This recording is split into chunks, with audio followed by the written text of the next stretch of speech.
Salam sejahtera untuk kita semua. Kita bersyukur kepada Tuhan oleh karena kebaikan Tuhan di dalam kehidupan kita. Satu minggu lagi di dalam setiap aktivitas pekerjaan kita ataupun apapun yang kita lakukan, Tuhan sudah menyertai dan memberkati kita, sehingga kita boleh tiba lagi pada saat ini di dalam ringkasan pelajaran Sekolah Sahabat, pelajaran yang kedua dengan tema Kematian dalam Dunia yang Berdosa. Mari kita simak pembahasan berikut ini. Ayat tema kita sepanjang minggu ini diambil dari Roma 5 ayat 12. Sebab itu, sama seperti dosa telah masuk ke dalam dunia oleh satu orang, dan oleh dosa itu juga maut, demikianlah maut itu telah menjalar kepada semua orang, karena semua orang telah berbuat dosa. Pada kesempatan ini kita akan melihat bersama-sama sejarah awal mulanya, bagaimana ketika Tuhan telah menciptakan akan dunia ini, menciptakan akan manusia, dan pada akhirnya manusia jatuh ke dalam dosa, sehingga ada kematian dalam dunia yang berdosa ini. Mari kita simak pembahasan berikut ini. Pemberontakan dan ketidaktaatan dimulai di surga, tetapi setelah itu dipindahkan ke bumi ketika Adam dan Hawa memilih untuk berdosa. Dan pertentangan yang besar antara yang baik dan yang jahat dimulai di bumi. Badai tak terduga terpicu di sorga ketika Tuhan memutuskan untuk menciptakan manusia, saudara dan saya. Malaikat dengan peringkat tertinggi Lucifer mulai iri kepada Tuhan. Kita tahu bersama akan sejarahnya. Kita sudah pelajari ini di dalam pelajaran yang pertama. Dan Tuhan memperingatkan manusia pertama tentang pemberontakan dan memberi mereka instruksi yang jelas yang akan menguji kesetiaan mereka kepada Tuhan atau kepada musuh. Kita akan mempelajari bersama-sama ada kebebasan memilih yang diberikan oleh Tuhan kepada manusia, makhluk ciptaannya. Dan apakah Tuhan itu benar? Dan siapakah yang harus kita percayai antara kebaikan atau kejahatan? Dan ada kejatuhan, tetapi setelah kejatuhan ini ada yang diberikan Tuhan kepada manusia pertama, yakni janji. Janji apakah itu? Mari kita lihat satu persatu pembahasan berikut ini. Kebebasan memilih. Kejadian 2 ayat 16 dan 17 mengatakan, lalu Tuhan Allah memberi perintah ini kepada manusia, semua pohon dalam taman ini boleh kau makan buahnya dengan bebas, tetapi pohon pengetahuan tentang yang baik dan yang jahat itu janganlah kau makan buahnya, sebab pada hari engkau memakannya pastilah engkau mati. Ketika Tuhan memberikan firman ini kepada Adam dan Hawa, mereka ada di dalam situasi yang penuh dengan kesenangan. Mereka ada di Taman Eden, di mana belum ada dosa di sana. Mereka dapat menikmati hubungan secara langsung dengan Tuhan. Dan Tuhan memberikan amaran kepada mereka tentang buah yang ada di tengah taman. Di sana dikatakan tidak boleh dimakan. Apabila mereka melanggar, maka pada hari mereka memakannya, pastilah mereka akan mati. Dan ini merupakan pilihan yang Tuhan berikan kepada mereka.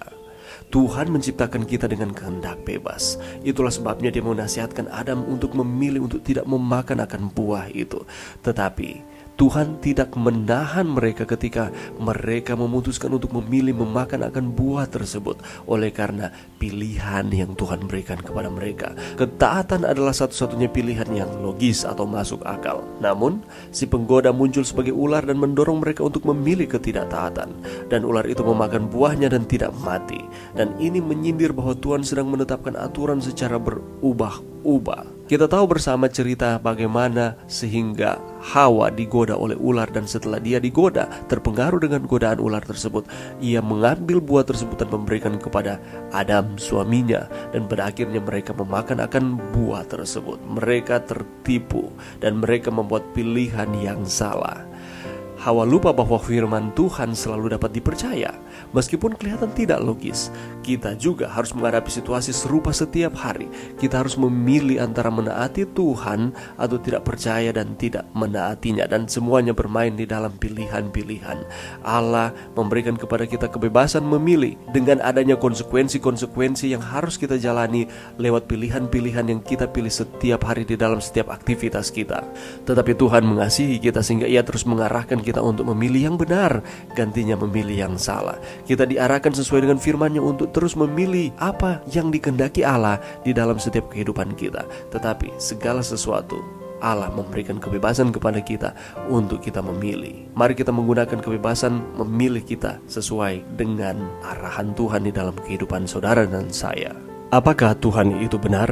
Ini merupakan pertanyaan yang ditimbulkan di dalam pikiran Hawa ketika setan menggoda Hawa. Kejadian 3 ayat 5 mengatakan, tetapi Allah mengetahui bahwa pada waktu kamu memakannya matamu akan terbuka dan kamu akan menjadi seperti Allah, tahu tentang yang baik dan yang jahat. Setan menyodorkan keraguan-raguan di dalam pikiran Hawa, sehingga firman yang tadinya dikatakan oleh Tuhan, jangan kamu mendekati, bahkan jangan kamu makan akan buahnya, mulai diragukan oleh Hawa. Setan tidak memulai percakapan dengan godaan terbuka. Dia membuat pertanyaan samar yang bisa dijawab oleh Hawa. Dengan begitu dia mendapat perhatian Hawa. Ketika dia memulaikan akan interaksi dan Hawa merespon akan interaksi tersebut, maka Hawa sudah mulai jatuh ke dalam jerat setan. Kemudian dia secara terbuka menentang Tuhan dan menyatakan bahwa motif Tuhan tidak jelas. Sama seperti ketika ia memberontak di sorga, dia meragukan mengenai otoritas Tuhan. Dia selalu menentang Tuhan.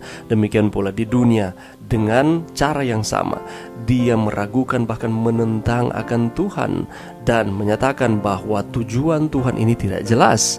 Apakah Tuhan itu benar? Apakah dia menyembunyikan sesuatu? Apakah dia benar-benar menginginkan kesejahteraan Anda? Dan pertanyaan-pertanyaan model seperti ini seringkali disodorkan juga kepada kita di dalam setiap tantangan kehidupan kita. Ketika kita mengalami masalah, penderitaan, mulai ada pertanyaan-pertanyaan keraguan yang muncul di dalam pikiran kita. Hati-hati, metode yang sama yang digunakan setan untuk menjatuhkan Adam dan Hawa, demikian pula diberikan kepada kita. Tetapi kita ada kehendak bebas, ada pilihan yang diberikan Tuhan. Mari kita memilih untuk tidak terpengaruh dengan bujukan, rayuan maupun godaan tersebut.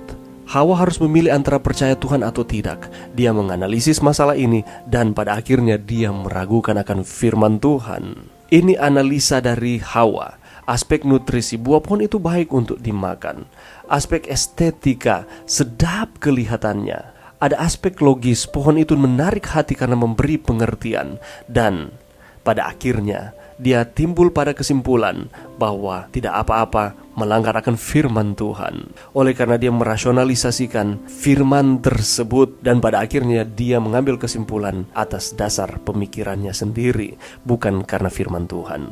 Dan jika kita meragukan Tuhan, kita mungkin berakhir dengan mempertahankan hal-hal yang mengakibatkan kematian. Belajar dari pengalaman Hawa ketika ia digoda dan pada akhirnya ia jatuh oleh karena mengandalkan akan pertimbangannya sendiri dan melupakan akan firman Tuhan. Siapa yang harus kita percaya? Kejadian 2 ayat 17 dan Kejadian 3 ayat 4 mengatakan, Tuhan berkata, sebab pada hari engkau memakannya pastilah engkau mati. Sedangkan setan berkata, sekali-kali kamu tidak akan mati. Setan secara terbuka menentang firman Tuhan dengan mengatakan bahwa Adam dan Hawa tidak dapat mati karena mereka abadi. Adam dan Hawa tidak mati pada saat itu, tetapi mereka akhirnya mati. Kemudian setan mengubah strateginya. Dia mulai meyakinkan manusia bahwa tubuh mereka tidak abadi, tetapi jiwa mereka. Jerat-jerat setan disodorkan baik kepada Adam dan Hawa maupun kepada kita pada saat ini mengenai spiritisme, di mana ada kebakaan jiwa, dan ini merupakan jerat setan yang banyak memikat manusia. Hampir semua peradaban percaya pada semacam keadaan sadar setelah kematian. Bahkan pandangan dunia Kristen dan sekuler telah memeluk kebohongan ini. Ada budaya-budaya ataupun tradisi-tradisi di berbagai tempat yang menyatakan bahwa ketika ada orang yang meninggal, maka tubuh fisiknya yang mati tetapi jiwanya tidak mati dan bergentayangan ataupun dia ada di mana-mana. Dan ini merupakan jerat setan yang dipercaya oleh banyak orang. Janganlah kita mempercayakan kebohongan ini. Jadi, siapakah yang harus kita percayai? Apakah Tuhan dengan firman-Nya ataupun sebaliknya? Mari kita terus percaya kepada Tuhan melalui firman-Nya. Dan kejatuhan. Kejadian 3 ayat 11 mengatakan firman-Nya, siapakah yang memberitahukan kepadamu bahwa engkau telanjang? Apakah engkau makan dari buah pohon yang kularang engkau makan itu? Oleh karena manusia yang pertama ditipu oleh jerat setan, maka pada akhirnya mereka jatuh ke dalam perangkap iblis dan manusia berdosa. Adam dan Hawa berpikir bahwa buah itu akan memberi mereka pengetahuan yang lebih tinggi. Mereka meninggalkan Tuhan dan bergabung dengan iblis dengan memakannya. Ini membawa konsekuensi yang tragis. Secara teologis, mereka takut akan Tuhan dan bersembunyi dari Dia. Takut di sini bukan takut menghormati Tuhan, tetapi takut akan mendapatkan penghukuman oleh karena mereka melanggar akan firman Tuhan. Secara sosial, mereka saling menuduh satu dengan yang lain lain, menganggap diri yang lain lebih benar dibandingkan satu dengan yang lain. Secara fisik, mereka akan merasakan sakit dan mati. Tidak ada satu manusia pun yang kebal terhadap kematian. Dan secara ekologis, alam akan memburuk. Ketika Adam dan Hawa melihat untuk pertama kalinya daun-daun berguguran, mereka menangis dengan penuh kesedihan. Karena mereka pun melihat alam pun terkena dampak dari dosa yang mereka lakukan. Ketidaktaatan mereka adalah hukuman mati bagi seluruh umat manusia, karena orang-orang yang hidup tahu bahwa mereka akan mati. Inilah akibatnya ketika kita mulai meragukan akan firman Tuhan dan mengandalkan akan pikiran kita sendiri.